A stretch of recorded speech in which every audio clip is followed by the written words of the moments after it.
This is CHSR 97.9 FM here in Fredericton, New Brunswick, Canada. This is Python's Paradise, your film and music show, and this is your host, Greg Gilbert, aka the Python Hyena. And folks, I have a lovely actress on the phone with me today. We're going to be celebrating the 10th anniversary of Postal, and we're going to be talking about other things as well. We have the talented, the very, very funny Lindsay Hollister on the phone. How you do, Lindsay? I'm doing well. I wish that I was always introduced like that. Well, you know what? You're going to get introduced like that by me. Because I sought you out, you know? Because I've had... How are you doing? That's awesome. I'll call you every morning just to hear that. Oh, will you? I'm doing well, thank you. Keeping busy down here in hot Los Angeles. Hot Los Angeles. You know what? When I walked to the station here from my car, I got drenched because we had a major rainstorm going on outside. Oh, that sounds like heaven. Oh, yeah? I wish for rain. Oh, my gosh. Yeah, when you don't have it, you want it. You know, you always want what you can't have. So we'll trade you some sun for some rain. Is that why I had such a strong desire for Emma Stone, because I can't have her? Yes, that's exactly why. Oh. Well, I guess I'm going to have to give that dream up. Yeah, maybe. I think we all do. I have a girl crush. She's pretty awesome. What's that? I have a girl crush. She's pretty awesome. Oh, on Emma? Yeah, Emma, yeah. Oh, yeah. Pretty talented. Oh, yeah. Yeah. I've been following her since Superbad. So. Yeah, no. And Easy A, she was great in that, too. Easy A, yeah. Yep, and very, very funny. And I guess she set to play Cruella de Vil, so I'm kind of interested to see how she does. Yeah, it's an interesting choice, for sure. I think she's a little young, but who am I to say? I guess she can do it. Well, it's interesting. She just won the Oscar, and it's, she was nominated once before, and I'm thinking back when I first saw her in Superbad, her first movie, and I'm like, wow, look how far she has come, And that's Superbad celebrating its 10th anniversary this year, so it's like she did all that in 10 years. Oh, I know. She's accomplished quite a bit. It just makes the rest of us look bad. Well, especially me. Just a little bit, yeah. Like, we can't segue, though, from Emma Stone to Uwe Boll movies. That's going to make us feel really bad. We need, like, a buffer in between so we can separate. Do you have a girl crush on Anna Kendrick, too? Not as much. She kind of annoys me. Oh, gosh, I can't believe I just said that. Well, she does. She kind of annoys me. She's funny. Oh, I think she's... Yeah, I don't... She's very specific, I would say. I think there's some things I really like her in, and there's other things that I don't really get her in. Like, we really wanted to like the accountant, but I didn't really love her in that movie. But, casting is a weird thing. I think it's really hard to be in the industry and to know, like, all of the people who go in for roles and all of the talent that's out there, and the reasons why they cast certain people. It's not because they're always the best person for the role.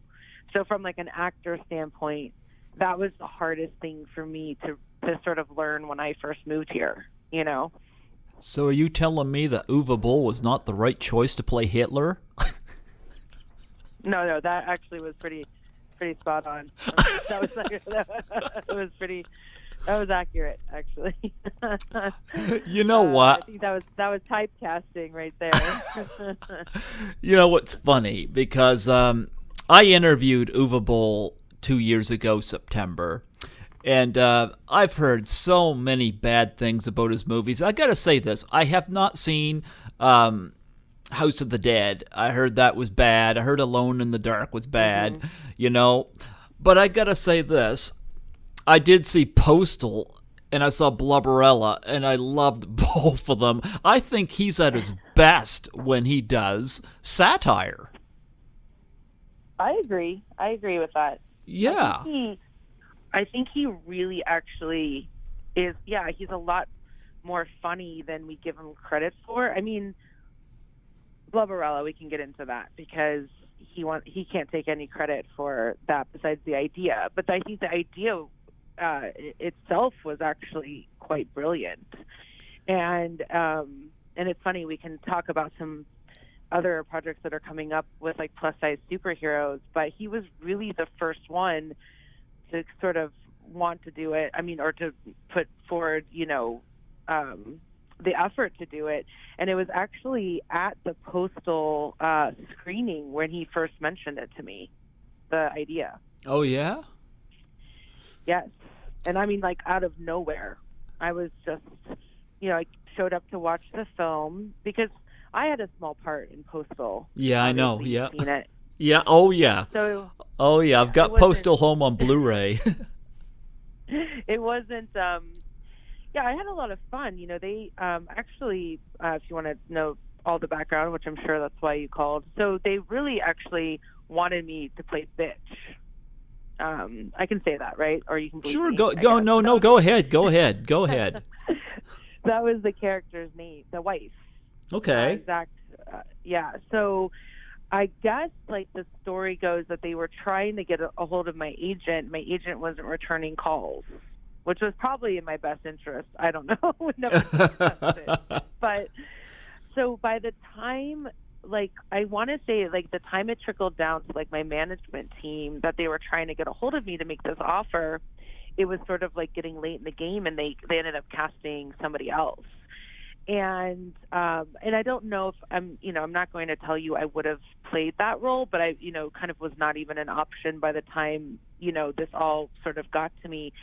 And, credit to Uwe and like the team, they were like, we really love Lindsay. I guess Uwe, the very small conversation I had with him on the set of Postal was that they had watched an episode of My Name is Earl that I had been on. Okay. And thought it was really funny. So he knew, like, he sought me out, which was like, I mean, any actor, is going to be like, pretty awesome that somebody thinks of you, like, watches your performance and like wants to work with you. So they so by the time my manager like called them, they were like, sorry, we had to move forward and cast the role of the wife, but we really love Lindsay. We would like to offer her like this smaller role of the recorder or whatever I played. I can't remember. And I just thought that was really kind, because typically they would just say, hey, you didn't get back to us, we've had to move forward, we'll keep her in mind for something else. Like, very rarely do you get like a second chance to work on something like that. And it was like first class flight to Vancouver, and who doesn't love the couve? Yeah. And nice hotel room. I got paid really good money for a day of work. And I mean, I thought, like, hey, this is nice. I mean, like, great little thing to do. But I didn't get the whole script. So, I just got, like, my part or whatever. So when I got invited to the screening, we're sitting, in this theater, and the opening scene comes on. And, like, how everyone jokes, like, too soon? Well, I think, like, anything revolving around 9/11 will always be too soon. I don't think there's ever a time where that's ever going to be like, oh, it's been enough time now, we can make fun of it or whatever. So people in the theater were like, their mouths were open, and I had no idea that scene was in there. And I was like, I'm in this movie. Oh my God. And like the person in front of us got up and left. And this was not a public screening. This was like invited cast and crew. And people's reactions were horrified, by this opening scene. And which I'm assuming, I guess if anyone's listening that has not watched it, it's in the cockpit of the plane, one of the planes that went into the Twin Towers. So, Americans are obviously going to be, very sensitive about one of the most tragic days in our history. And so I'm sitting there like, oh my God, I'm like next to like my boyfriend and my mother, and they're looking at me like, what did you do? What are you in, And by the time we got sort of to the end of the movie, I think my mom was like, let's go, or they did like a Q&A. And, Uwe's, he is really funny, and he doesn't take himself seriously, but then he does take himself seriously. It's sort of like a weird thing. And I think that, he can laugh at himself, which I think is a great quality to have. And somebody asked him, like, do you fund your movies with Nazi gold? Because that was like a real rumor that was going around, Yeah. I don't know if you heard that or not. But he talked about, like this German tax break, which now we all kind of know how he got his movies funded. This like loophole, I don't know if you can call it a loophole, but or whatever, where he got, if the movie lost money, he would get money back from the German government or whatever. So like, why not make films? Yeah, like just start pounding them out until they close it, which they did.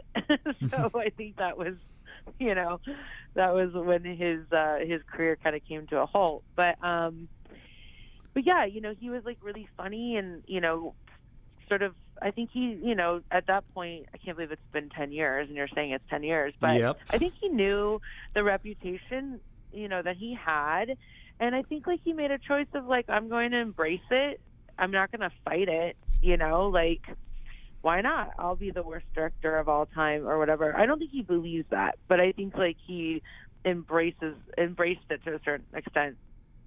So after we watched the movie, and I'm thinking to myself, oh my, like how, like what's the backlash going to be about being in this movie with this opening scene, trying to save my career, calling my, no, I'm just kidding. I was like calling my publicist, like, don't promote it. But, so anyways, I went up to him to sort of, to say thank you. Because when I was on set with him, like, I didn't really talk to him. Like, he didn't really, like, direct us, like, it wasn't, like, a typical sort of director relationship. Like, it was just in passing, and then I didn't really see him. So I didn't, really know him that well. I had talked more with, like, Zach, Ward, who's awesome and really nice guy, and some of the other crew members, but I was only there for a day. So so I walked up and I was just like, thank you, bye. I'm going to get out of here now and try to hope that this movie, I don't get in trouble for being in this movie. And there was like all these people surrounding us, and, everybody's trying to get his attention, and he grabbed my hand and he was like, and I'm going to do the worst German accent for you right now. Okay. He goes, yeah, prepare yourself. He goes, I have this idea for a movie based on Blood Rain, but you play Blood Rain, and everybody might go, ha, ha, ha, ha, but you'll kick ass. And everyone's looking at us, and I'm looking at him, and I'm like, and I literally did, I'm not joking, a Hollywood moment. I go, call me. I was like, I don't know what else to say to you right now. And sure enough, 2 years later, that call came, which is really crazy. So, so he had, like, in his mind, this idea of doing a version of Blood Rain, but having her be plus size, which I thought was a great idea, of course. Because like, where do you see that? You don't, that hadn't been done, not the way that it was executed, obviously, but the idea itself, I thought was pretty awesome.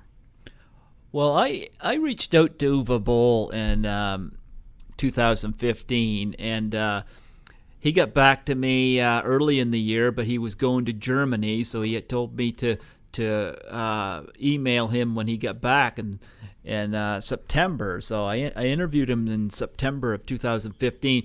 And one of the reasons I had reached out to him is because I remember that Kickstarter rant that he got in a little controversy over. But you know what?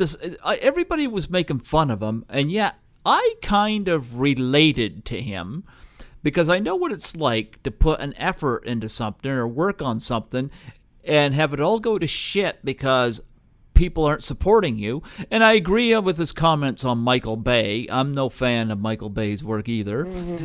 But I'll take an Uwe Boll movie over Michael Bay any day. But, yeah. But I remember the Kickstarter rant, and I just kind of related to him that moment. Because I remember I was doing helping trying to launch a charity challenge, and I got kind of the same kind of response as that he was getting with this latest film. So I reached out to him, and I had him on my show, and I couldn't have had a nicer time. Like, he was just the very, very best, very, very accommodating, very well spoken. And he was very, very honest. He was willing to admit when stuff in his movies didn't work and when they did. And I'll tell you something else I discovered is a lot of these people now are like afraid of him because he challenges people to boxing matches for giving bad reviews. That's not necessarily true. He challenges people to boxing matches who panned his movies without seeing them. Yep. And,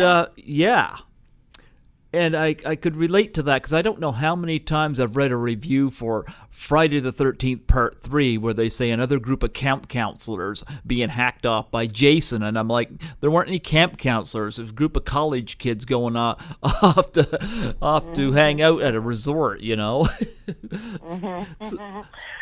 Yeah, I mean, I think, you know, he is really smart. He's not a dumb guy. Nope. And not at all. And I think that in a way, yeah, he got a really bad rap very early on in his career. And I don't think he was given any chance. And if you look at a lot of directors' earlier works, they're not I mean, you have to learn. They're not great, you know? And I think that he was sort of just panned from the very beginning, and the judgment was laid upon him. So it's almost like this guy could do like a Citizen Kane film and people would still think it was crap just because it has his name on it, you know? Yeah. I mean, I became really good friends with Brendan Fletcher when we were filming Blubberella. And I mean, Brendan is a tremendously talented actor. Like, I can't say enough about him. And he was such a sport. Like, we can get into the filming of Blubberella too, because it was a surreal experience. Oh yeah. And Brendan was just like so amazing and so willing to go along with this insane concept, and like the way we shot it was just guerrilla style, like, is the best way to put it. But Brendan, you know, obviously did Rampage with Uwe, and Rampage is a great movie, and of course it's ultra violent, but you know, I think it's a movie that had it been done by somebody else, it would have been received completely differently, you know. Yep. And I think like that's a shame, you know. It's almost like I don't really have contact with Uwe. I could probably email him, but I kind of want to like reach out and be like, you should make a movie under a different name and see how people react, like a pen name. And I think you should do that. Yeah, and then if it gets good reviews, he should come out and be like, ha ha ha, it was Uwe Boll all along, you know, and you know, really make people realize, you know, the judgment that they pass purely based on, you know, their perception, and not really on like the, you know, like the content itself or whatever, or just because they want to hate him, because he's easy to hate, you know. It's easy for people to rip on Uwe, you know. It's like, it doesn't take a lot of work, you know, to sort of be like, oh yeah, he's the worst, he's so bad, his movies are crap, you know. So I think that would be a good idea. We should tell Uwe that. That's my idea. We Like, he should. I do got that. his email address as well, so Yeah. yeah. I should reach out to him and let him know. But yeah, I think that there's, kind of, the other thing too was like when we were filming, because first of all, nobody knew until very close until production that we were going to film Blood Rain 3 and Blubberella at the same time. So like when he called me, he had that idea, which I thought was great, right? So then it took a couple of years. So when he called me and said like, hey, I'm moving forward with this, first of all, it was not named Blubberella, because that I would not do a movie named Blubberella ever. It's just doesn't even really make sense. And I think we could have come up with something really funny, like a lot funnier. And I wanted to call it Chub Rain, because that's really funny. Okay. Right? Like if you're doing a parody of Blood Rain, at least do a play on words. But he, basically said like, hey, we're moving forward, but he didn't mention it had to be done simultaneously with Blood Rain 3. So we were a little bit in the dark about it until the 11th hour. But when we were in filming, he said one time, Blood Rain is just for like 11-year-old boys. So like, I mean, he said something kind of gross, but like he knew kind of like what his target market was. It wasn't like he was making those movies to win awards. Like he kind of knew like they are what they are, and they're for a certain sort of group of people who are going to watch it. And he was very realistic about like those films, but they weren't they're not his passion projects. Like when he did, I think he had already done like the Duffer one, and then he wanted to shoot the Holocaust, the Auschwitz film.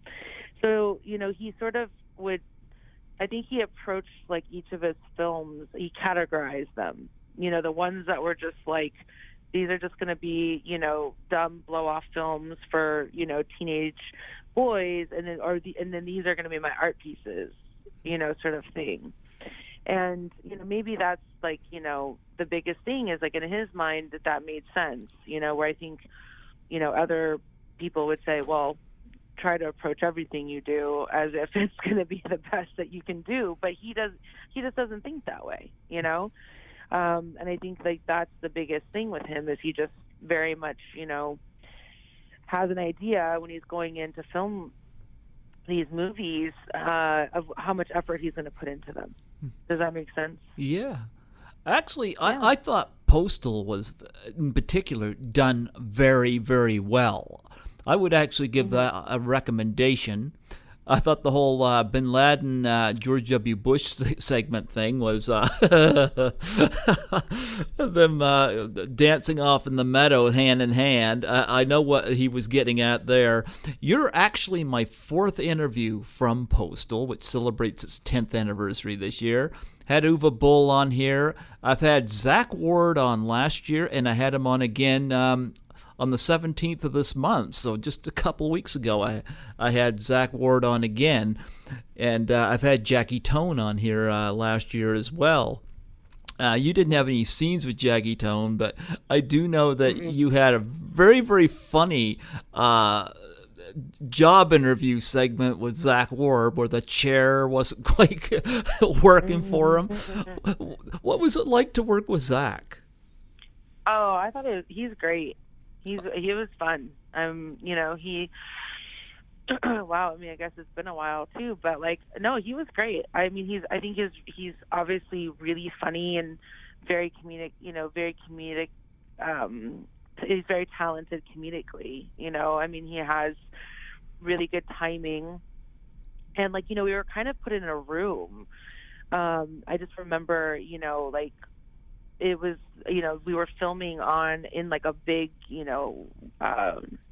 probably like a hangar or something, and they just built this small set on there. So we were sort of like isolated. It felt like we were really in like a boardroom, and he was, doing just kind of put into the scene. And there, like I said, there really wasn't like a whole lot of direction. It was just like, hey, let's shoot this. So, a lot of his, timing and that chair stuff, all just came from him. But just a really nice guy. And, I think, he's a lot of fun to work with.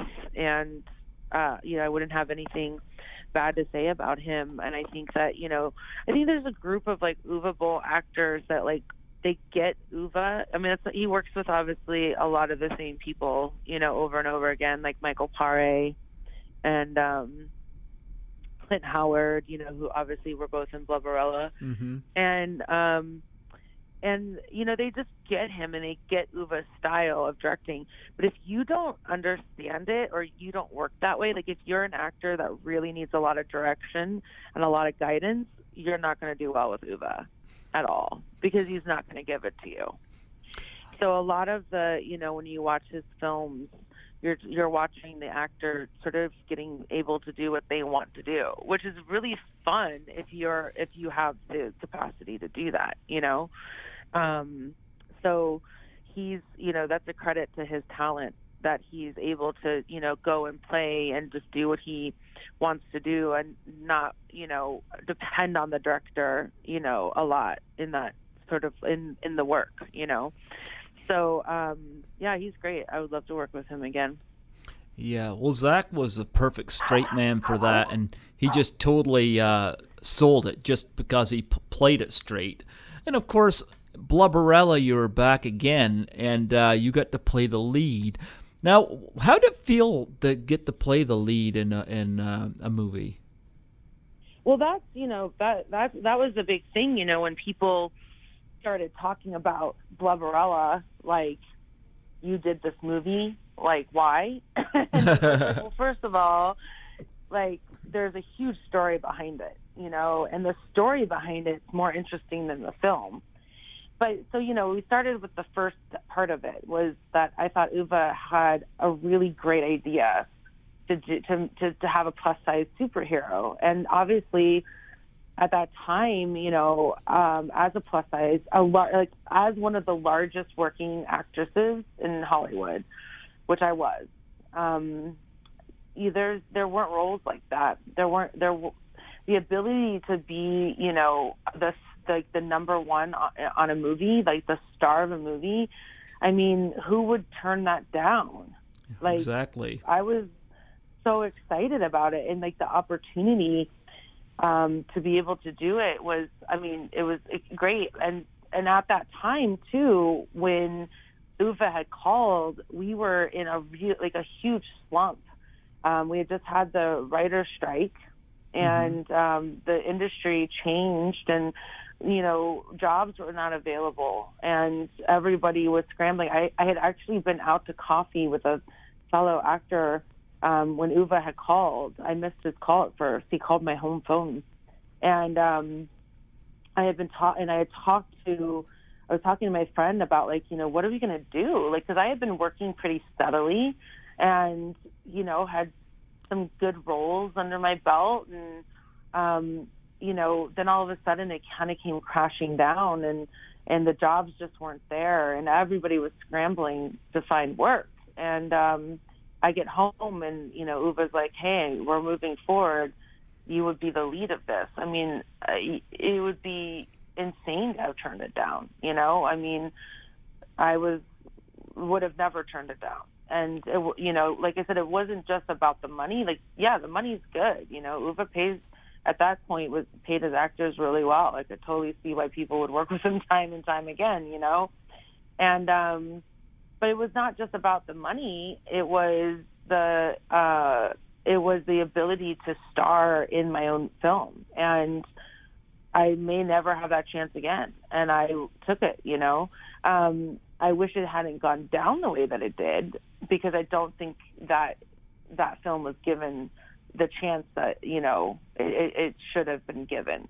But like I said, like, the story is better than the product that we all walked away with. So it wasn't until so it's still untitled, and what had happened was he he had Blood Rain 3, and he had sent me the script for Blood Rain 3.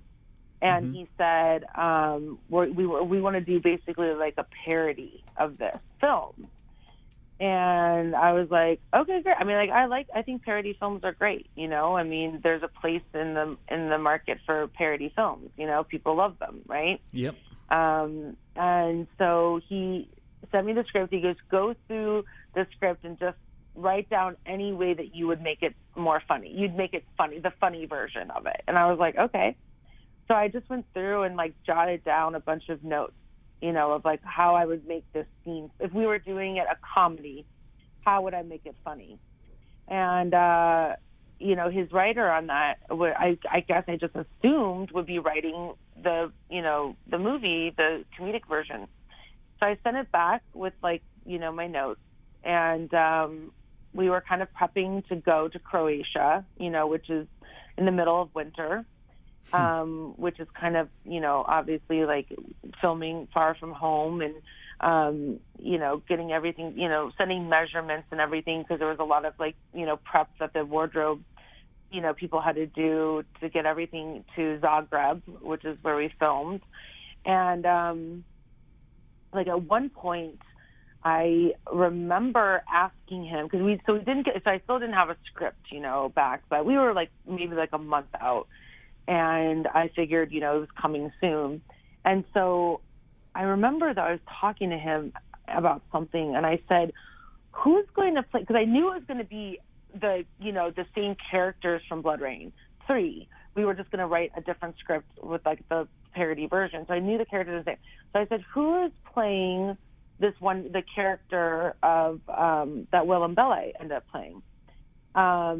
Now I'm forgetting the character's name. I should probably look on IMDb right now. But, you know, I knew that, like, Brendan Fletcher was going to play himself, you know. I was obviously replacing, you know, Blood Rain. And that was the name, Badge. We changed the name. So, and then I knew Michael Paré and Clint Howard were going to be in it. And I said, but who's, you know, when I looked at the script for Blood Rain 3, you know, who's going to be that in my film or whatever, you know? And he said, yeah, it was Vassal in Blood Rain 3, and one of the resistance fighters. And he was like, oh, it's just going to be a local hire. Okay. And I was like, and you know what that, right? Like a local, so they were just going to hire somebody in Croatia to play the role.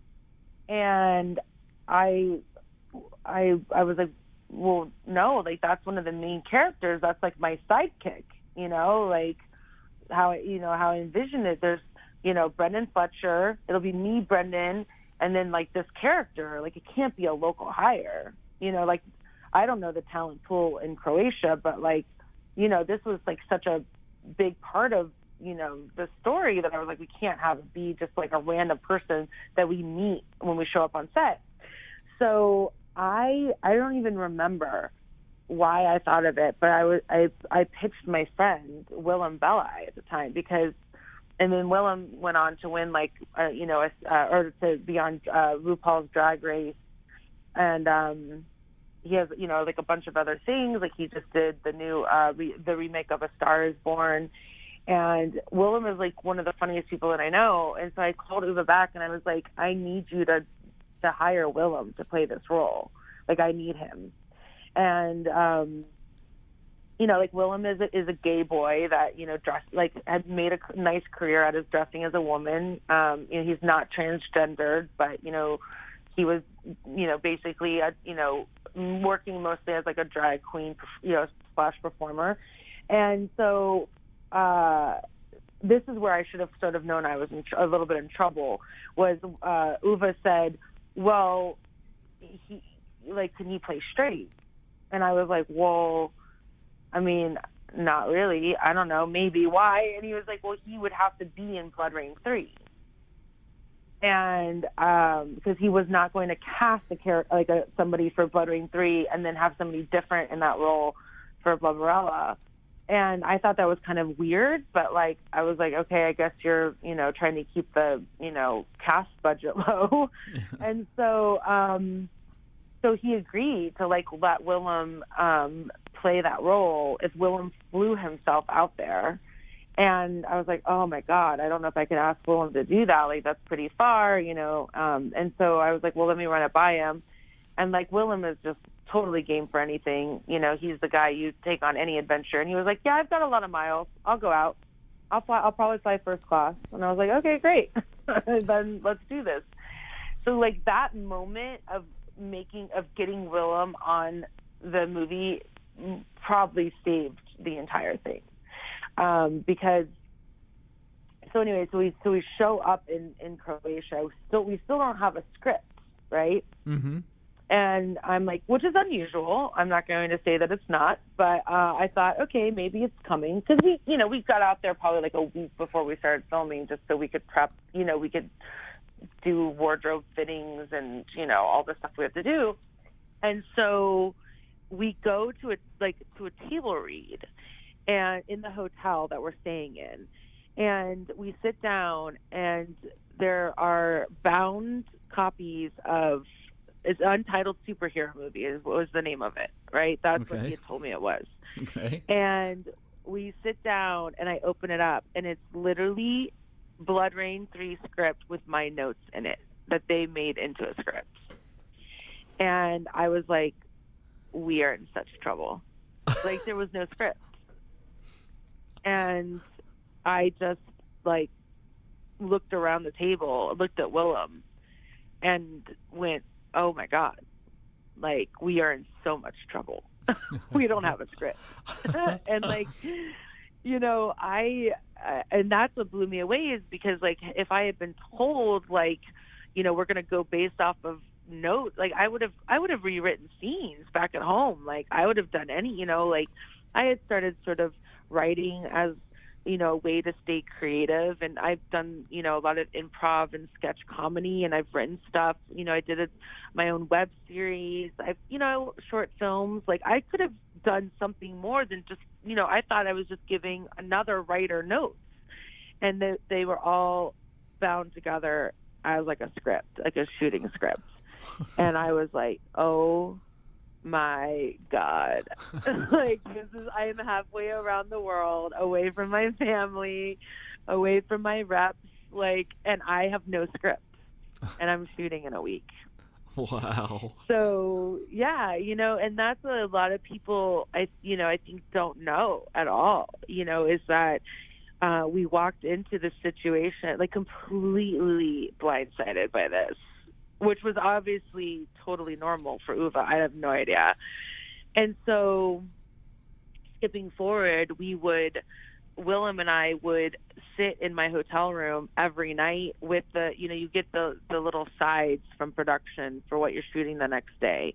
And we would take Brendan's sides, Michael's Pare's sides, Clint Howard's sides, and we would rewrite all of the scenes and with a pen into their sides and then hand it back to them.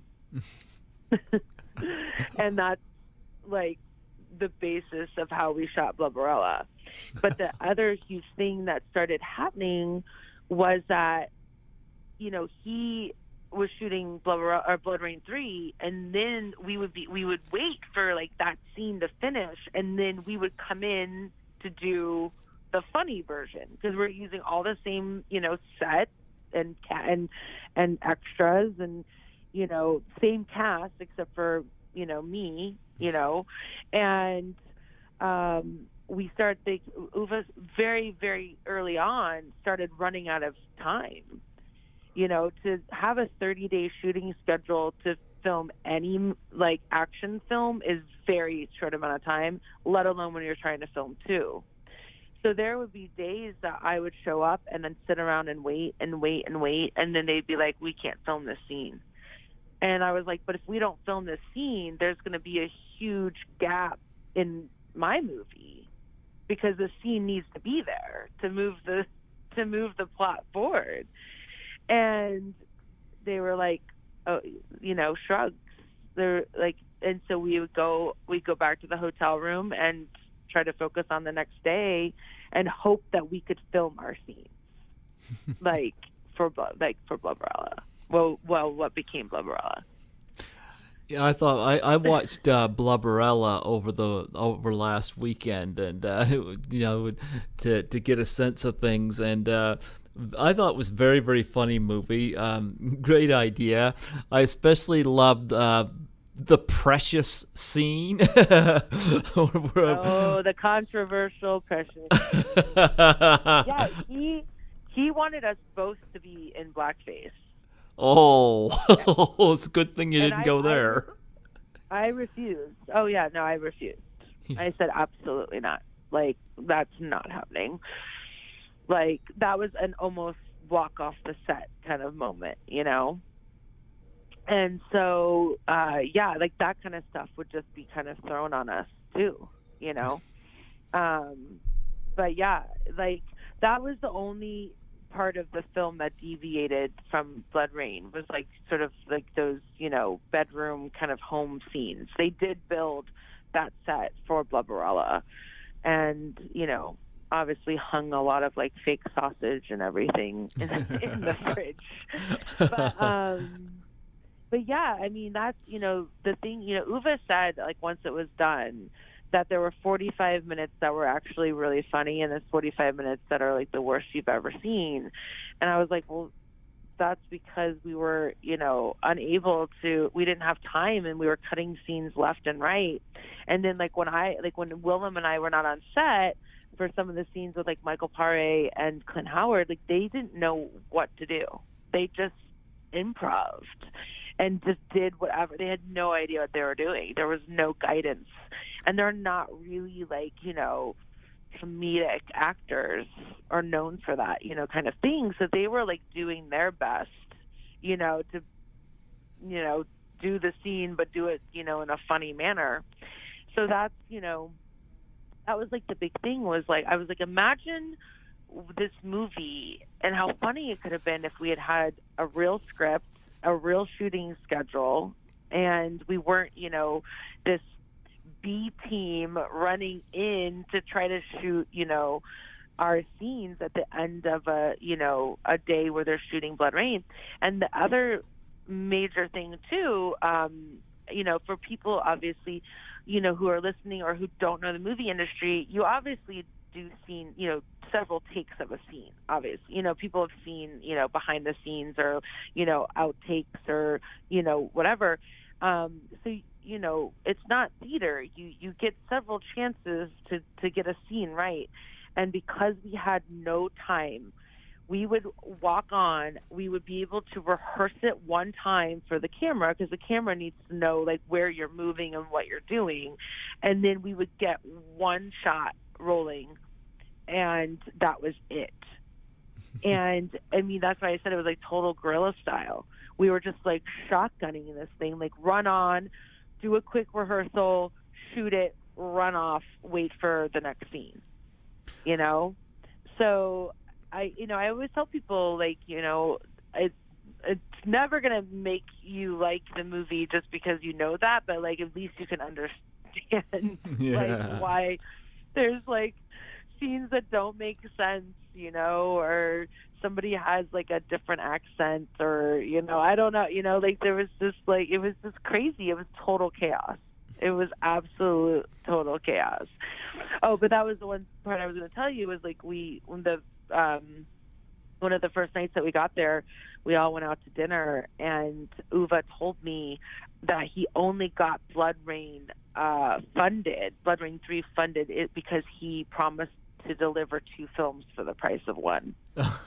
So Blubberella was the reason why Blood Rain even got made, which I'm sure no one's going to thank me for, but I'm just saying that was why he had to do it like that, was because he had sort of he said, I can do 2 movies for the price, for almost the price of 1. Right. So this is sort of, towards the end of his fun times, being able to get all the money that he that he wanted to do stuff. He was kind of on a budget by the time we had done this. So that was the craziness of it. And then towards the end, he said, well, at one point, he was like, "We're gonna call it, Blubberella," and I was like, "No, you're not. Don't call it that. Don't do that. Like, that doesn't even make sense." Like, I can kind of see like where he was going with it, but and I couldn't stop him. Like he got that in his mind, and I was like, "Oh, for the rest of my life in my career, I will have to say that I played Blubberella in Blubberella." Yeah, it's kind of a take on Barbarella. Right, which like I said, really didn't I have anything to do. Like, I think he thought it was really clever, but so we did a lot of voiceover when we got back, and but that's the craziness of it. Was just I can't believe there even is a movie for anyone to watch because of those circumstances. I remember the scene where you were all marching in single file through the snow. I don't get what was with the person in the fish costume. Okay, so that's the whole thing, was that there, if there had been any sort of thought to the, is this going to be a parody? Is this going to be absurd comedy? Yeah. It was like, so apparently, that's a great question. The costume designer told me that as she was prepping, Uwe asked her to just bring whatever outrageous costume she had lying around. So that fish costume was one of them. Decided to just throw that into that scene just for no reason. You know who was in that costume, right? Who was in it? Natasha. Rain or whatever. Oh, okay. Yeah. Or Natasha. Yeah. Natasha, who plays Rain. That was her. Oh. So they just put her, I think because she was small and she wasn't filming right then, because I don't. So they put her in it, and it's like, I think the idea, was, to have these crazy things, but there wasn't enough of them in the film to support, that moment, kind of thing.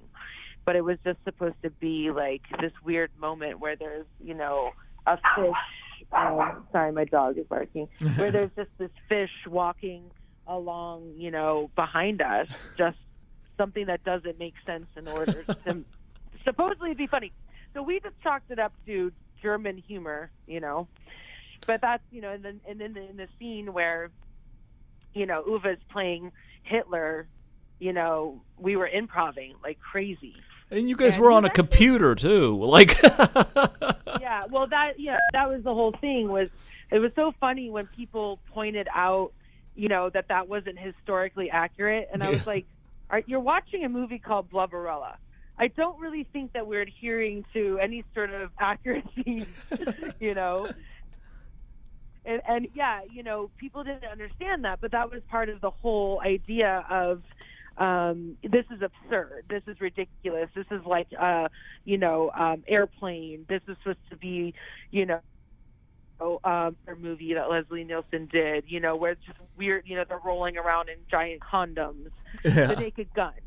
Yeah, I think like Uwe wanted it to have aspects of those movies, but there was, like you have to have the whole movie has to do that, and it just didn't, because it wasn't planned out, So like if he had said, I want this to be like Airplane, I want this to be an absurd comedy, then we would have made it like that, because we weren't, we weren't privy to the inner workings of his brain, So I think he called for a lot of, props and, things like that fish costume, and it was just stuck in there willy-nilly, and it really wasn't supported. So it confused people, as to, it's it being there, when if the whole film had sort of had those moments, then people would have understood it, But there's one part I remember he improv'd something like, Germans are very funny, and I'm like, no, they're not. They're not. They're really, really not. And he like kind of looked at me, and I'm like, yeah, I'm gonna stand by, the Germans don't have a sense of humor sort of thing, But yeah, he had that sort of weird sort of tendency that to throw in there. But again, like it needed to be consistent in order for the audience to get it. I loved it too when you used the wooden spoon to hammer on the Nazi. Yeah.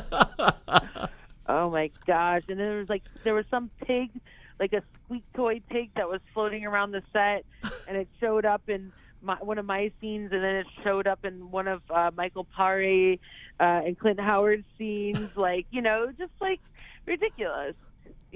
So we just kind of basically thought when people watch this, hopefully they're, stoned, or they're just really looking for something mindless to watch and kind of fun. You have to buy into this crazy world, because it doesn't make sense. No. And I think like it was, like a Xanadu, like Barbarella-esque idea of this like wacky, crazy world that makes you feel like you're in a fever dream.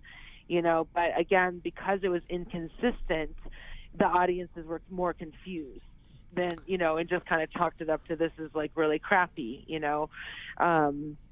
which again, like I said, like had we known that, we could have written him a film that would have had all those aspects in it and maybe made sense, but we had a chance. And that's, funny is a couple years ago, I caught wind and it like popped up, that like he did an article saying like Blubberella was never going to happen. And I was, not that I was surprised, but he had told me that Blubberella made its money back, with video and video on demand and, downloads and stuff like that. And I mean, not like it took a lot of money, but it wasn't like a total bomb in the sense of like, he made money on it. Yeah. And I thought, why would you not give a second chance, like to come back and actually make the movie that we were supposed to make, So, but I guess, his mind is made up that it's not happening. I like the character of Slutlana. Oh, can we talk about her? Oh, yeah. I don't know how to pronounce the name of the actress. Sefia Cajun? Mm-hmm. Mm-hmm. What a I'm name. so glad you brought her up. Yeah. I don't know what time it is there in Canada, but if it's time to drink, you should have one. So we are halfway through filming. Yeah. 30 days. But we ended up. I was there for 5 weeks in Zagreb, and we were and already knowing this was like disaster. This is like worst case scenario. I mean, I got on Skype and cried to my boyfriend for for every night for 2 weeks, and then I Stockholm syndrome like related to my captors, and ended up having like a really good time, and we would all go down to the hotel bar and drink every night, and and so halfway through, this girl like shows up on set, the one you're talking about. Yeah. And she was like with her mother, and we kind of like, you start talking, the crew, whatever. So we heard, we got wind that like he was trying to, I guess, she had a rich dad, and he was trying to sort of impress her because he wanted her family or her dad or whatever to invest in his films. And we were like, okay, again, like he's not a dumb guy, he's going to find money anyway. Nepotism is real. It happens in Hollywood, anyways. Yep. So out of nowhere, he's like, put her in costume. She's going to be in the movie. And like that was the one time, like I'm pretty, like I was pretty game for anything, like just my person. And I don't even think Uwe knew that about me, but boy, he was lucky, because it was like I was just going along with the ride. I was like, like I said, upset about the circumstances, because I knew this film wasn't going to have the chance that it should have had, and of course, like, I'm starring in it, so that's disappointing. But I had, I rallied. Willem and I were working, every night to write funny scenes and, try to salvage what we could. And all of a sudden, you're telling me this random girl's just going to be in our movie. And that's where I really got insulted. Like, I got really mad, and he knew it, and I felt like that was really disrespectful. That was very, very disrespectful to, like, our work, like everybody who had been on doing these crazy scenes and whatever. And that I was very disappointed in that. And she got stuck into the movie. I think the first scene she did was when she's in that red dress. Yeah. And she just, like, gets up on, we're, like, whatever, in that warehouse, and we're, being attacked by, the Nazis are coming in, and she, like, just got up on, that container and started dancing, and Willem's just improvising, and I mean, he's hilarious. If you listen to his lines, it's definitely a commentary on, what we were experiencing, with this girl who just got thrown into our movie, and we had to make her a part of it, because I guess her dad had money, and Uwe wanted to, I don't know if they invested or what they did or whatever. So she wasn't, so that happened, I'm like, this is totally normal in Uwe's world, I guess. Yeah, totally normal to just bring a random person onto set halfway through filming and say they're going to be in the movie. Kind of like Tommy Wiseau filming The Room. Mm-hmm. Oh, that's what I was hoping for. I was like, well, we already know this is not going to be, a good movie. Then maybe we can make it like a campy cult classic, that people, like The Room, kind of watch, and go, what the hell happened? How could this, how did this happen, or whatever? But I don't think it quite got there. Maybe one day it'll be talked about as one of those films. But yeah, I was very, like, at that point, I think I was like, all right, there's just no respect at all for this film, from his, and, like, you're not going to change somebody, so I just started to, I just accepted it for what it was. But that was shocking. That was a shocking moment. I got to admit, I thought Clint Howard was hilarious, playing, of course, the scientist and the surgeon, whatever, and he had all the blood all on him, and just listening to him talk, I liked him in Rock and Roll High School, liked him in various movies that his brother Ron Howard directed, and he goes Ron Howard to Uwe Boll, playing this guy with all this blood all over him. What was he like to work with? Obviously he's, I was excited to meet him because, he's iconic, I mean, Clint Howard, he's been in, like, so many films, not just because of who his brother is, I think he has such an amazing, resume. Oh, but true, yeah. He liked me very much, actually. I don't know why. He never warmed up to me. And I think I'm really likable, so I didn't quite understand. I got on with everybody, but not with him. It wasn't, like, contentious at all. It just, he wasn't very warm with me. So I didn't see him very much. He kind of kept to himself quite a bit. And I'm not really sure, but he didn't really take to me too well. He loved Willem, but he didn't like me. Oh, gee. I didn't know that. I mean, like I said, not in, like, he just, we didn't become best friends. But I think that he's such an interesting character, and character actor, obviously.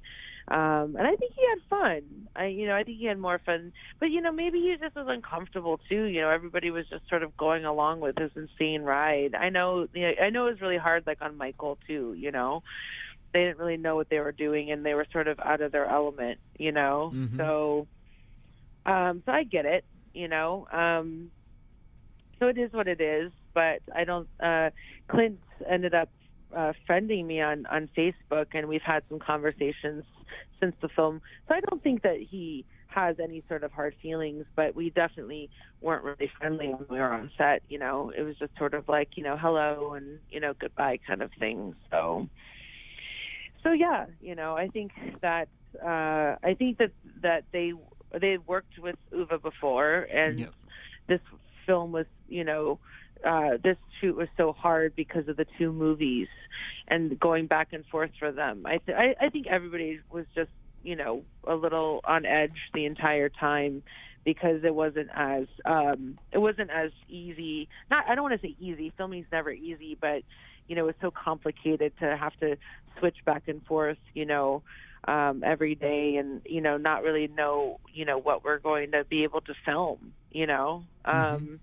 And I think he takes, I know Clint takes his acting seriously. You know, it's not just like a, you know, it wasn't just like a blow off, you know, film for him to do. So I think he was, you know, maybe disappointed by the process a little bit, but I don't know, you know, but we're on good terms now.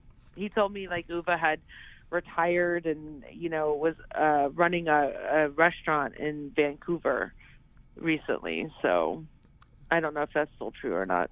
I heard Uwe was just getting tired of the business because of being cheated in the fundraiser thing or the raising the funds, and I don't know. I kind of hope he's not done because, you know, I like Postal, I like Blubberella, I like his sense of humor. I think he should do what you suggested, you know, go under a pen name and see what happens, you know. It can make it happen. I think it's a great idea. I'll email him after this and say, hey, I just talked about you for an hour, and I think you should do this. So, when you email him, say that you were on my show because he came on my show, and I had a really great chat with him. My interview with him and my first interview with Zach and my interview with Jackie Tone, they're all on my YouTube channel right now. My second interview with Zach hasn't aired yet, but yeah. But nonetheless, huh? No, go ahead. I was going to say, you have a scene towards the end of Blubberella where you have to do a makeout scene. It's actually kind of comical. What was the process of that like? With Brendan? Yeah. Well, like I said, I can't say enough about him. I think he was such a champ. And willing to kind of, because like, you know, Willem and I are friends, and we're, you know, we've worked together before, and we were very comfortable with each other. And you know, Brendan's ability to like really be a team player and kind of go for all of these crazy things we would just throw at him. You know, he was so amazing in his ability to adapt. And, you know, I think the best scenes of the film are between the three of us. If you go back and look at it, like those are like, and we're improvising most of it. Yeah. Like, I mean, a lot of it is not even, you know, down on paper. But, you know, towards the end, I think like, you know, also we were filming those scenes towards the end of the whole run. And everybody, you know, we're so freezing cold because we're in the, you know, Eastern Europe in the middle of the winter. And I think everybody was just like, you know, kind of at their wits' end or kind of thing. And I think we were just like letting off steam and like, let's just go for this and just have fun and kind of see what happens. And yeah, you know, we thought it was really funny, and I think putting him, you know, against me too in my size, and he's so small. I mean, I could carry him, you know, like I think I did carry him several times, but you know, we just had a good time, and I'm trying to even remember that. It's talking about when we were in the van, right? Yeah. Oh yeah. Yeah. Yep. And and you know, one of my favorite scenes with Brendan actually it still makes me laugh to this day, is back at the bar scene. I can't remember where in the movie, because I watched it like, maybe I've only seen it once all the way through, and then a couple of snippets here and there. But there's a scene in a bar where I like walk in, and I guess like we're planning, the resistance attack or whatever, and Brendan like got up like on an apple box, and he's like in my face, and he says something, and I go, good, and he goes, good, and I'm like, good. He's like, good. And we were just totally just in that, like, doing whatever we wanted in that moment, and just going back and forth, like chin butting each other. And I thought, like, that's what's still one of the funniest scenes to me. And that's the thing about him, is his ability to play and take chances, and not, we just said, we were like, well, let's see if this works, because, you got to go for it on, the first take, or we're not going to get another one, So I think, towards the end of the film, we had all sort of just said, let's go all out on this, and see what happens, And that's comedy too. If you don't commit fully to comedy, then you fall flat on your face, One of my I was going to say, one of my favorite scenes is where you demanded that sub sandwich from the Nazi, and when he wouldn't give it to you, you were going to take it regardless. Yeah, that was really early on. And, if you see the look on my face, that's not acting. So sort of that, I want to say that was in the first couple of days of filming. That was very early. And that was when I kind of realized how many food references, like any chance they had to put like a sandwich or food in the scene, they did. And I was like, that's so, I don't know, like that's so obvious, I thought, like, we can do better than this. And so that scene was like, I just thought was such a dumb scene, and I was over it. And then if you go back and watch it again, you'll see my face and see that I was like, what are we doing here? Because like I said, I think food references are just kind of the easy way out, when you're doing comedy, or especially comedy with like a fat woman, it's like, okay, she wants the sandwich, and maybe as like an isolated joke, it'd be funny, but then, like they were handing me, wooden spoons and, cooking utensils and, iron waffles and rolling pins. And, I think it's like, if you're going to go there, you have to go further. Right. So, we were saying earlier with like the fish costume and, it's like, if you're going to go that route, then you really have to commit to it and go all the way. But everything was just sort of like thrown together, So I want to say, like, that scene, they just brought me up to that whatever area, because we were filming in this like abandoned train yard, and they're like, okay, you're gonna stand here, and you're gonna ask for that sandwich, and then you're just gonna kill the guy, and those are all like, these local, Croatian hires, and that kid milked it too. I was like, you're milking this moment. But you let's just get it over with. Go back and watch it now, and you'll see I'm like, enough is enough, I just get over this.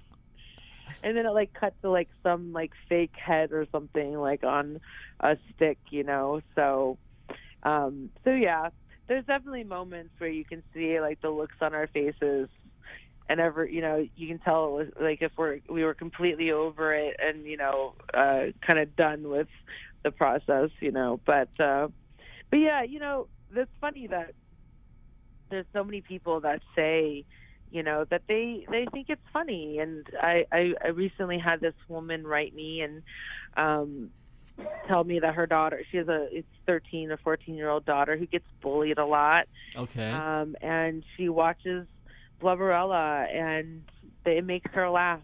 And I sent her, I got Willem to send a bunch of stuff to her, and I sent a signed DVD, and I sent some, headshots and stuff. And, I think like that's really what it is. It's like if you watch it and you laugh a couple of times, then we did our job. Do we wish we could have made a little bit better of a film? Yeah, but at the end of the day, like it is what it is, and it happened, and we'll always have this crazy story to tell our kids. Speaking of comedy, you get to work with Steve Carell and Get Smart as his dance partner. What was that like? Oh my gosh, unbelievable! That was one of the best, experiences that I've had, and I wish that there could have been. There's more. I wish there were more films like that in my career, but it's really hard to get movies too. So. Get Smart came along, and he's just a dream. I wish I could, have an interesting story that he's a total monster, but he's really one of the nicest guys that you've ever met, and very shy, which I was surprised, because when we did Get Smart, The Office was obviously like such a huge, show on the air, and he couldn't be more opposite than his character in The Office. He's very, very reserved, very shy, but just really sweet. And we ended up. I turned 30 when I shot that in Montreal, and we had finished filming for the day. And I went back to my trailer to take off that gigantic dress that weighed like 100 pounds, and it was a beautiful dress, but. It was really heavy, and I was kind of getting out of the dress, and the production assistant came by, and he was like, the producers would like for you to join them at dinner. And I was like, really? Wow. Because it's a big film, like that's there's, that was one of the biggest movies I had ever done at that point. And so I went across, they took me, in a van to dinner, to this restaurant, and I walked in, and it was Pete Siegel, the director. It was a couple of the producers, Annie Hathaway and Steve was there, and my dance partner, the actor who played him, or the dance partner of Anne Hathaway was there, and we ended up having this really like lovely meal, and they were telling stories, and I guess for Get Smart, Steve showed up at his to this meeting with the director and the producers, and brought his headshot and resume, and like actors do. And I guess they were like, "No, Steve, we want you to be in this." And it was sort of like one of the first times, like, he thought he had to audition for it, Wow. And it was sort of like one of the first times that he was getting like a straight offer, and I just thought that was like really cool. So when I had auditioned for that film, the first audition was a dance audition, actually. And I had to go to this clinic with like 30 other plus-size actresses or dancers. And we had to learn a dance, and then we had to perform it on camera that they were going to send to the director. And so I had done that. And then I had a callback, and I had gone to the director, to Peter Siegel, and had read the lines for him, and there had been nobody else there, and that's very odd, if you're going to go to like a director session, that you don't see any other actresses. So at the end of, when I read the scene for him, he said, "Okay, so we're going to be filming this towards, the end of, May, beginning of June." And I was thinking to myself, well, that's really nice for whoever gets it, because I don't know if I'm getting, like you go to audition, you don't think that, you're going to get, assume you're going to get the role or whatever. And so I found out later on that like, it was like I had been the choice, and he just wanted to see, me read. So when we were at dinner, he goes, "Lindsay, when we watch your tape," I said, "Well, she can dance, but can she act?" And I burst out laughing, because that was like the funniest thing to me, because I'm not a dancer at all, and I didn't even think that my audition was like that amazing. I can move, but I thought that was really funny, that he thought that, was worried about my acting skills and thought the dancing was spot on, but then they sang happy birthday to me and surprised me with a cake, and it was a pretty amazing experience to be sitting at that table, with those folks. So so it was, it'll always be really special, that entire shoot. What was and that? it's like still playing on television, right now. HBO has been playing it a bunch, and it's just like, and I can't believe it's 10 years old either, right? I think like it, yeah. Actually, I think that was 2008 for that one. Oh, okay. Yeah, almost open, Yeah. and yeah, you just you have, that's the thing I love about comedies. I think like comedies sort of, live forever a little bit, Mm-hmm. and people will watch them over and over again. So that one's been playing quite a bit as well, which has been fun. So yeah, I had a great time, What was Anne made Hathaway a lot of like? money off of it. Would like to have that money back.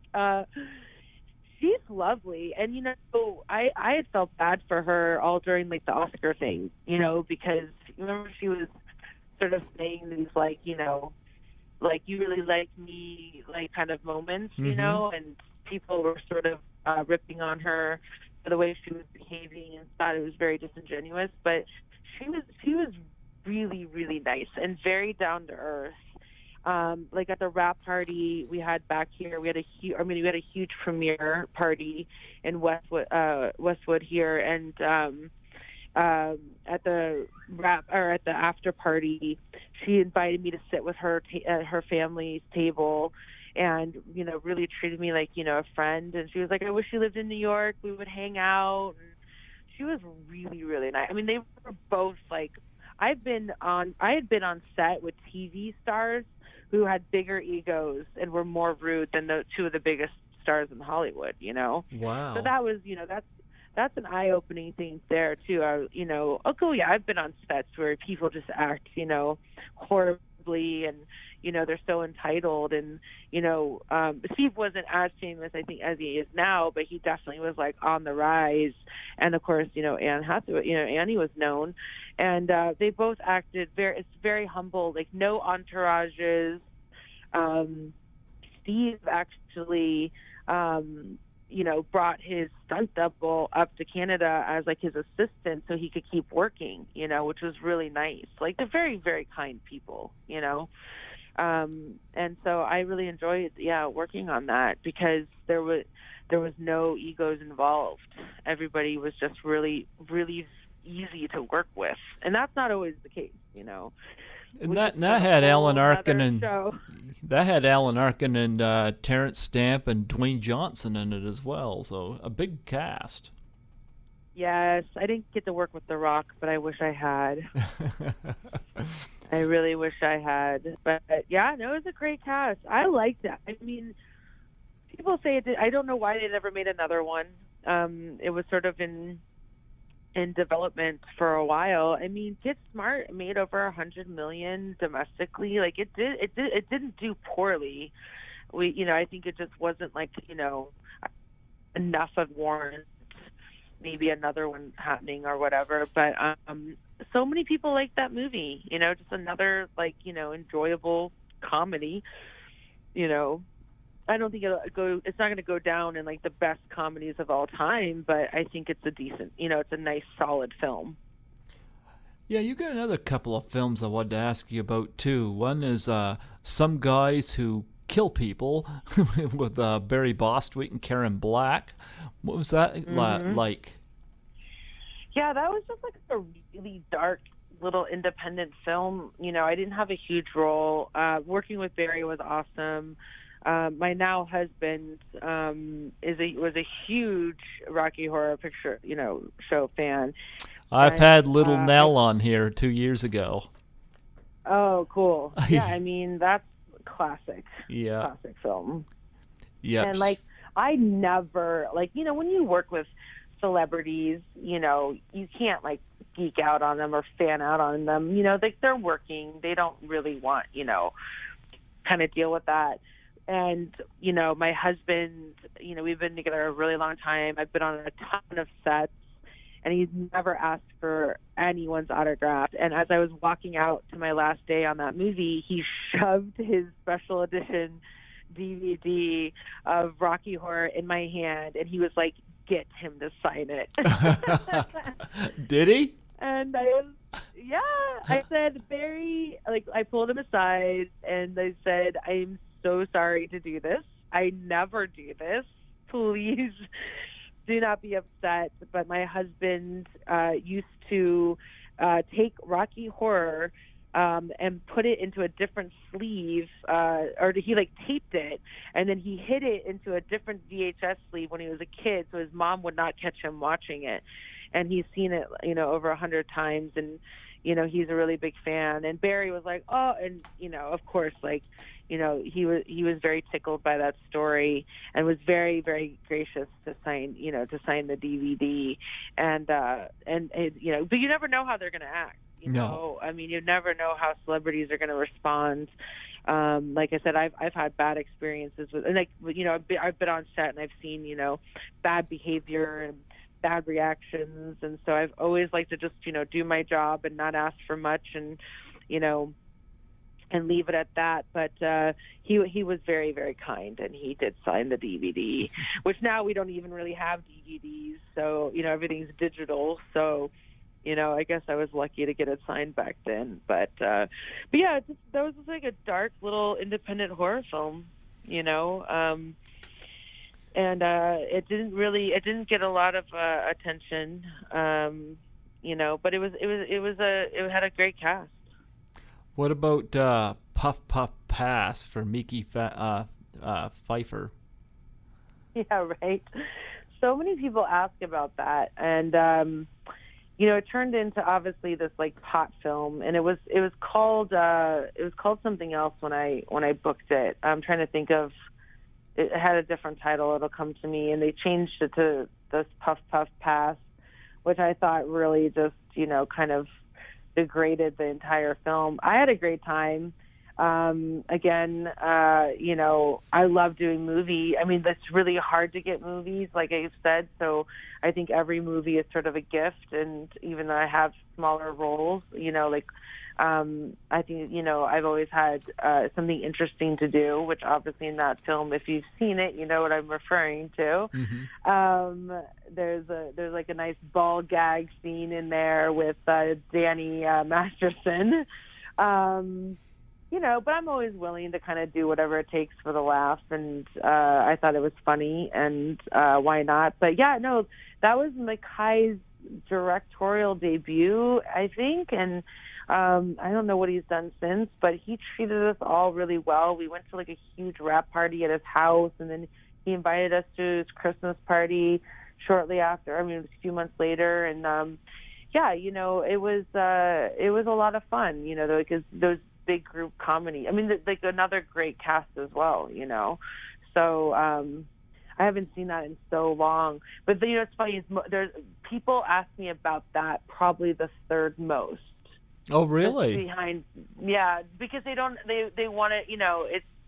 It's a little racy, with a couple of the scenes, and it has some big names in it and stuff. So they want to kind of know. Somebody, just recently asked me about, like, what was it like, and because, like I said, it gets a little edgy, in a couple of my scenes. So I think people are curious about that. But yeah, I mean, I have this weird little, like, potpourri of films, of like, a lot of them are not like sort of widely known, but, little tiny, I feel like, so I like that, I like to just pop up randomly in these movies, so yeah, it was fun. It was a lot of fun. And of course, you played I guess a bachelorette in a Cinderella story as well. Oh yeah, that was one of the first. That was like, what happened with that was I was filming Nip Tuck at the time. This, a pretty big guest arc on, or guest role on Nip Tuck. Okay. And I was working at Paramount, and I got this audition for a Cinderella story for one of the stepsisters, actually. And I remember I had to run down to the audition, and it was like 15 pages for this audition because it was, one of the leads, one of the one of the bigger roles, and I like ran in, and I ran in, and I and I thought I had a really really good read, and then I walked out, and they called me back. They come out and they're like, here's more pages, and I really thought I might have a shot at it. And especially when you're working already, you kind of audition better because you're like, okay, I'm just going to do this for you. I got to get back to set. Like your mindset is you're not as focused on your nerves, because you're already sort of, if you're, you have a job, it's like, got to do this and get back or whatever. And so they were really, really nice. And the director called me and said, I really, really pushed for you. I really love you a lot. They're going with somebody else. So would you come down and do this small role? And I was like, sure. Like, why not? I mean, it's work. Why, you can't say no to that. So yeah, I didn't get the lead in that, and they gave me a smaller role. So that's how that came about. I met Hilary Duff backstage at one of her concerts back, I think it was 2000. I think it was 2006. So I got a nice big picture with her, and I liked her. And what was she like? She, I didn't really get to work with her as much. I think she honestly, I just passed her. And, she smiled and said hi. But my scene was with the main guy. Okay. And Chad Michael. Chad Michael Murray. Yeah. So, it was just kind of like a hi-bye kind of moment, of course, if I had booked the lead, I would have, one of the leads, I would have worked with her. But yeah, I didn't get to really gauge, her very much because that was such a small sort of thing. So yeah, those were the days too. I don't know what she's doing either, but that movie did really well, and it played a lot like on cable and stuff. So out of your television, is there anything that stands out that you really enjoyed a lot? Oh yeah, because that's the thing. I feel like I've done more television than I've done movies. Nip Tuck will probably always stand out in my mind just because the role was so amazing, and it's so rare to get guest stars like that, and so it was so very dark, and nobody knew what Nip Tuck was at that time. They kept asking, people were like, oh, did you book a plastic surgery show? Like, you're going to get plastic surgery? And I'm like, no, it's fiction. It's not real. But the character was just so amazing and went on this, this really dark journey. And at the end, I don't want to ruin it for anybody, but my character ends up killing herself.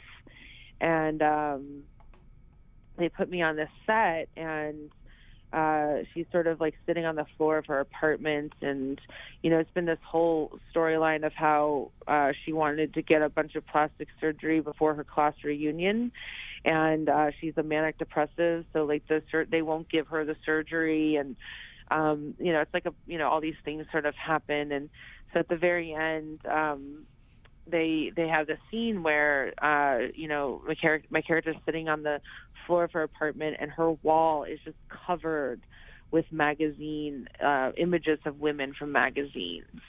Oh. And they put the camera on a track, and they wanted to start from back and then like slowly push in. And I remember, and they had to show me the gun. The prop master has to come over, open the gun up, make sure, there's no bullets in there. I mean, it's obviously scary to handle a weapon, that somebody hands you, so they wanted to make sure none in the chamber, none in, everything. And then the prop guy, said there's going to be this blood machine behind you.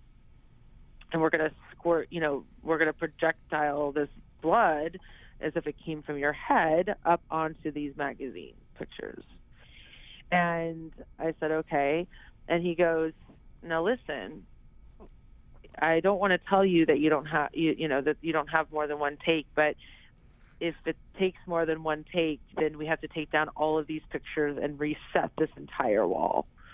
And I was like, so no pressure, right? And he's like, no pressure. and the camera starts rolling, and you're surrounded by all these people, and that's the thing about like camera, film and television acting is I think if people have never been on a set before, they think it's just easy.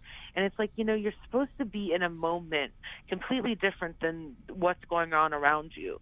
Like your immediate surroundings might be, in this case, this wall, a sofa, a floor, but like right on the edge is a guy eating a bagel. And then there's this huge camera set up, and all these people are standing around watching you, and, it's a very non-organic way of being, in this moment with acting. It's very, it's not like you get to completely immerse yourself in it like you do when you're on the stage, and you can't see the audience, and you can't, all the lights are shining and whatever.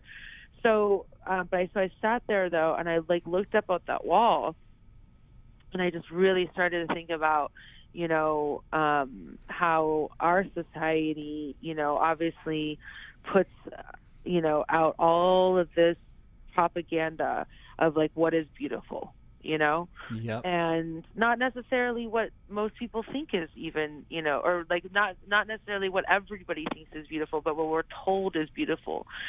And the camera starts rolling, they say action, and they're pushing in, and I just was overwhelmed with this emotion, about like how we do this to ourselves, and how we, how many people can live up to this standard of beauty that's just almost impossible to obtain except for a select percentage of, women. And, they signaled for me to put the gun in my mouth. And like I turned, and I just remember this moment. My heart was broken, and it didn't matter if the camera was there. It didn't matter. Like it was like 100%. Like I was that character, and how it felt to say, this is too much to live up to this. I would rather end my life. And so, they shot the blood off, splattered the, magazine covers. And, then they run and they look at the tape, and then everybody just started cheering because we got it in one take, Oh, fantastic. And they were really happy about it. But yeah, it was like one of those magical moments, I think with that, actors don't always achieve, can't always say, I can't tell you, that you're not in your head, part of the time, thinking of the lines, or that you have to walk and like land on, a certain spot, but that was like that one moment that was like, wow, like I felt like, I was a part of something really special. And people talk about that episode, especially concerning like mental health issues and our obsession with plastic surgery, and, all around. I think it hit around all of those, sort of topics. So that, I don't know, I don't know why that moment, when you asked me that question, that just popped into my head. But, a lot of great television. I really, I've been very lucky to play the roles that I've been able to play. Like, I really do feel, I'm not going to say blessed because I hate that term, but I really do feel like a lucky girl that I was in the right place at the right time for a lot of those roles. And I got to play them, So, like Cold Case was another one. I don't know if you ever watched that show. I got to have a really big guest lead on one of those episodes. And, funny, that we've talked so much about like the comedic movies that I've done. And then, a lot of the television I've done is very dramatic, Mm-hmm. So I feel like I really do appreciate in my career that I've been able to do both, because a lot of times actors get categorized. Mm-hmm. You can only do drama, you can only do comedy, So So I feel really, really lucky that I've been able to do both, you know. Do you get But any? I would say that I enjoy comedy more. I was gonna say, do you got any charities you're involved in? Well, 6 years ago, my husband and I started a pie shop down in Los Angeles, which is a weird little thing. My mother-in-law baked her entire life and wanted to open a pie shop. So our company actually works with charities. So personally, I involve myself with those charities. We work with one that helps transition the homeless off of Skid Row, because in Los Okay. Angeles we have a really big problem, with homelessness. And then I work with a nonprofit theater organization that helps bring the arts to areas that would not normally have it. Because I really do believe the arts will save the world. It's funny. You mentioned you worked in a pie shop. Yeah, my husband and I own several pie shops in Los Angeles. Okay, I'm going to share something with you because you were talking about mental health earlier. Mm-hmm. You remember a few years ago when they had the ice bucket challenge? Yes. Yeah. After Robin Williams unfortunately left us, another challenge surfaced that I caught wind of called the Doubtfire Face Challenge. Mm-hmm. And it's to raise awareness for suicide and depression. Mm-hmm. And it involved taking a pie in the face, and you nominate 3 people.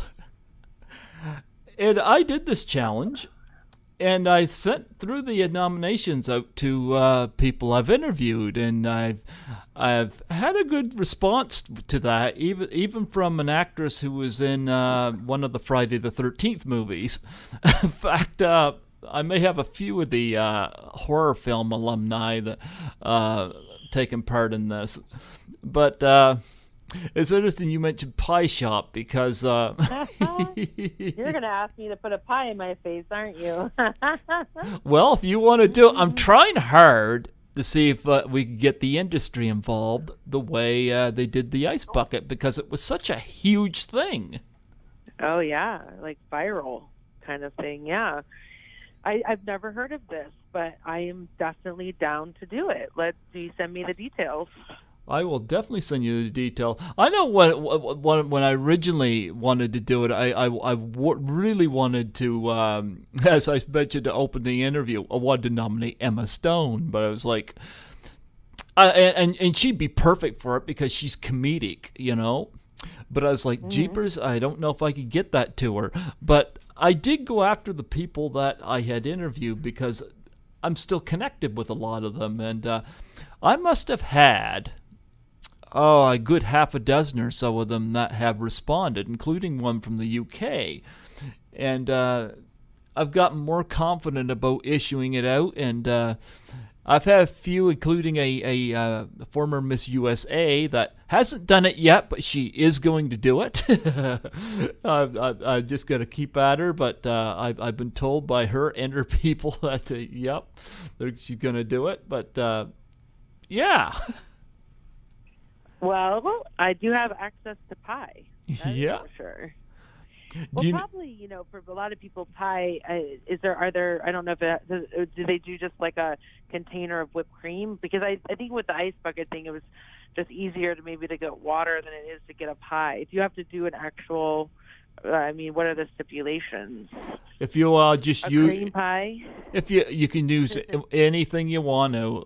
I know when Nancy McLaughlin from Friday the 13th Part 6 did it, she used a cake, which I guess was her own idea.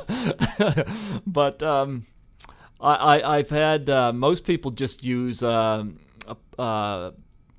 paper plates with whipped cream on it, But yeah. Yeah. That's what I was going to say. Well, I do have access to pies, so I don't know. Maybe we can try to get it to catch on, So, yeah. I think that'd be really awesome. Yeah, send me the information. Yeah, I'll do that. And if you know anybody from the industry that will do it, throw the nominations out. No, for sure. I'm definitely think, we can maybe try to get some traction. It's funny how those things catch on. It just has to kind of, get enough people doing it, so it keeps popping up, in people's, sort of feeds and stuff like that. So I definitely know I can get Willem to do it, and he has a lot of followers out there. So let's do it. That's a crazy coincidence.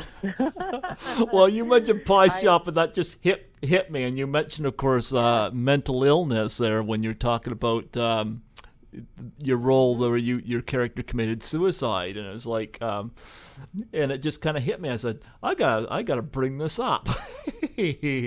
Well, hey, I mean, maybe that happened for a reason. Like I said, that popped in my head. This episode of Nip Tuck, and I do think we really do.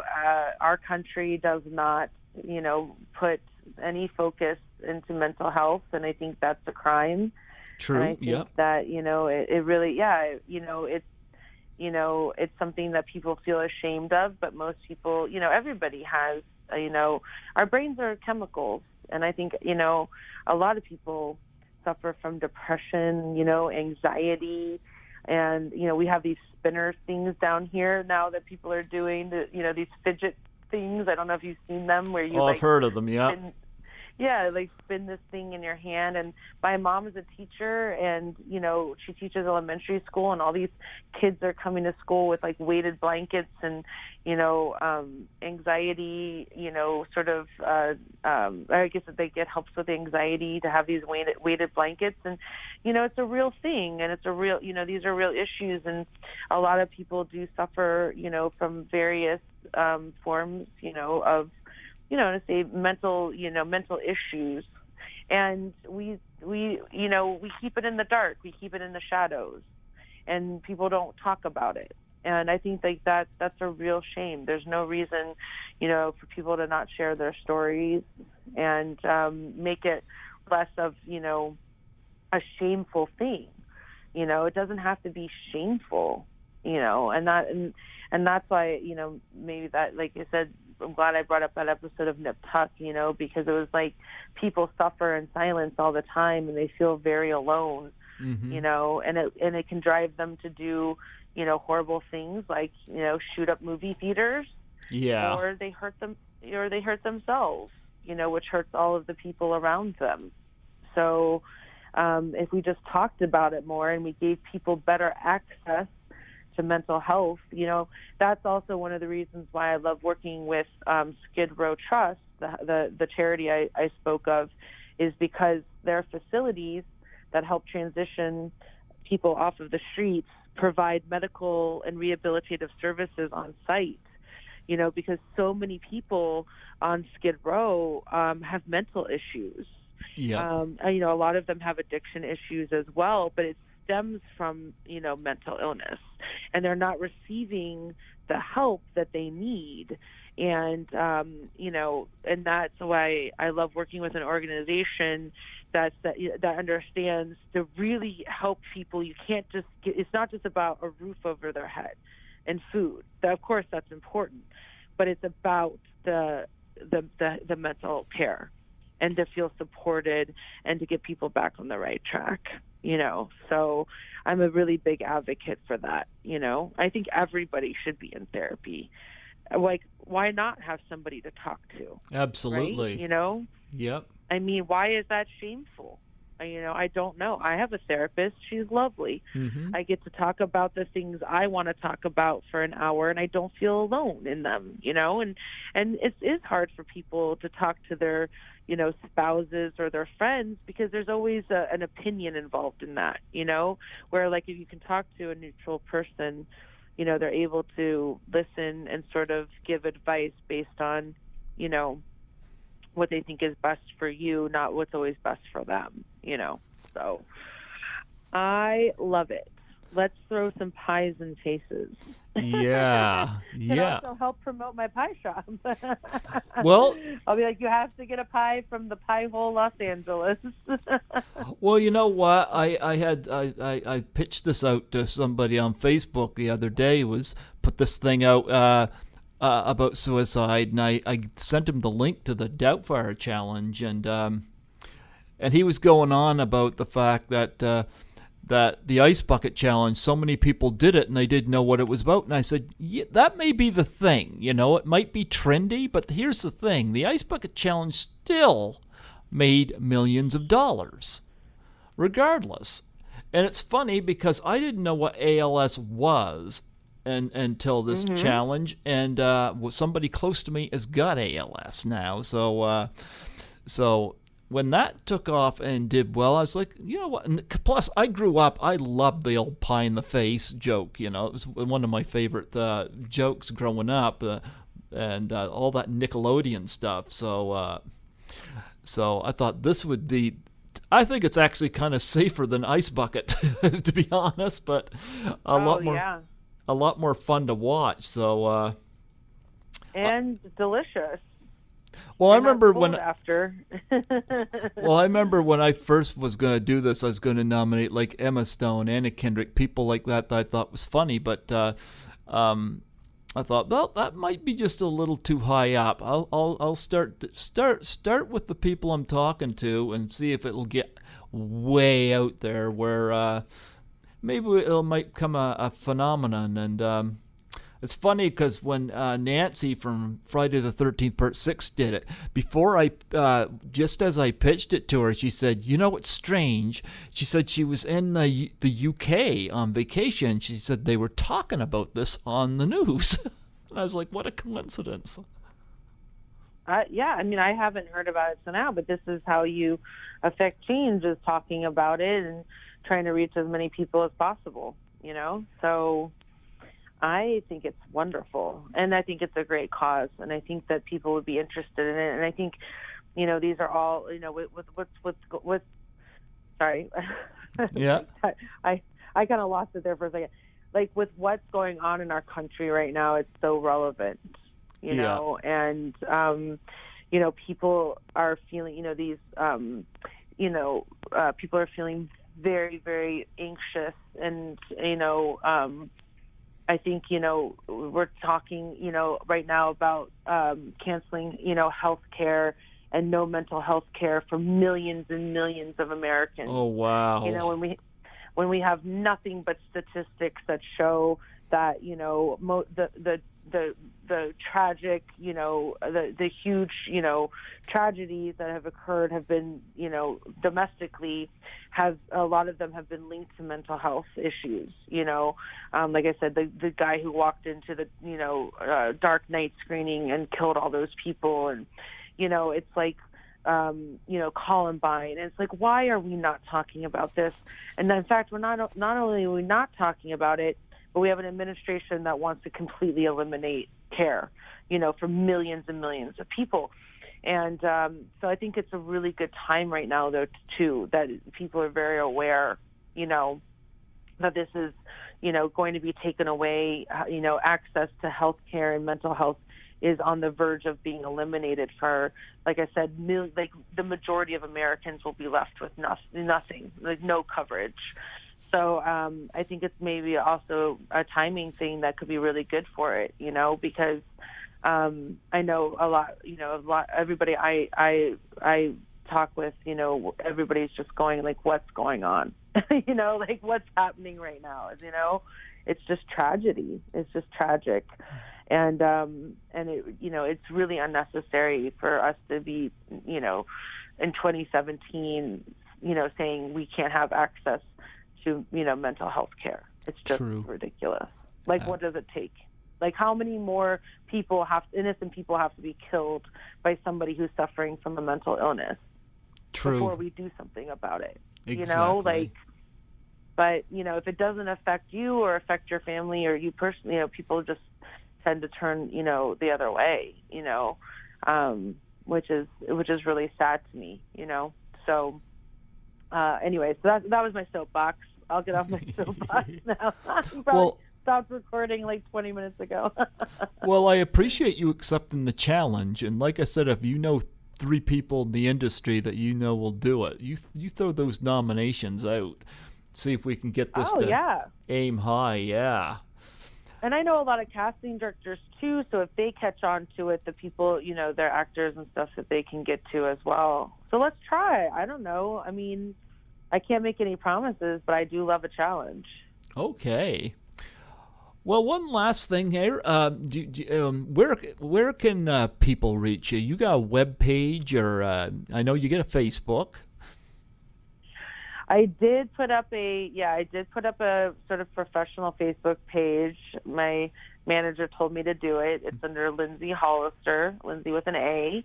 I don't have a website right now, but social media, people can find me on Twitter. It's not my name was too long though for Twitter apparently, so it's Lindsay Hollister. So LINDS and then HOLLISTER. And then if anyone wants to email me, they can email me at contact Lindsay with an A, of course. So contact Lindsay at gmail.com. Okay. And it's any place where people can go if they want to get an autographed picture or anything like that? Contact Lindsay. Yeah. Okay. All right. Yeah. Well, you know what? That goes directly to me, so you don't have to deal with managers or agents or anything. Oh, perfect. Well, you know what? I thank you so much. I know I said an hour, but we've been on here almost 2 hours. I know. My longest interview was 2 hours. So you're right up there with. But you know when you get talking and relaxing and it's great. My show's 2 hours on Sunday night, so when it plays, it'll just fit that space perfectly. So. Oh, I was wondering. I was wondering if you had to do a two-parter or not. I used to. I won the Barry Award for Best Spoken Word Show back in January because I did. Congratulations. Yeah, I'd never won an award before, and you're my 91st interview this year, and we're only halfway through. Oh yeah. Wow. And you're number 159 in total, so. I think that's amazing. I've had a great time speaking with you, so thank you for thinking of me. Oh, yeah. And I really, really do appreciate it. And I thought this was a lot of fun, and we got the challenge now out of it. So I think it was meant to be. Absolutely. Before you go, would you please do a plug for my show? Sure. Yeah. Just state your name and say you're listening to Python's Paradise, that's my show, with Greg Gilbert, and I'm out of New Brunswick, Canada. Oh, sorry. Wait, I have to say all of that? Well, say what you can. I'll give you a break on that. Wait, so hold on. Let's do so. It's Python's hold on. Tell me it again. Python's Paradise with Greg Gilbert. And I'm in New Brunswick, Canada. New Brunswick, Canada. Yeah. All right. Hold on a second. All right. New Brunswick. Okay. All right. I'm ready. You ready? Shoot. I'm Lindsay Hollister, and you're listening to Python's Paradise with Greg Gilbert out of New Brunswick, Canada. God bless you, Lindsay. Did that work? You. Yeah, that was perfect. That was perfect. Oh, great. I was like, oh, I hope I get it all right. So, well, thank you. Honestly, this was a great conversation. I really appreciate it. And send me all that information, and we'll try to get some traction. Well, absolutely. I'll do that. I'll do that either tomorrow or within the next few days. I'll get that out to you, okay? Perfect. Thank you, Greg. It was really nice speaking with you. Absolutely. God bless you, and may the next Uwe Boll movie may be a pen name movie and surprise us all with an Oscar win to the surprise nameless director. Amazing. I love it. All right. Have a good one. Thank you so much. God bless you. You take care. Take care. Bye-bye. Bye-bye.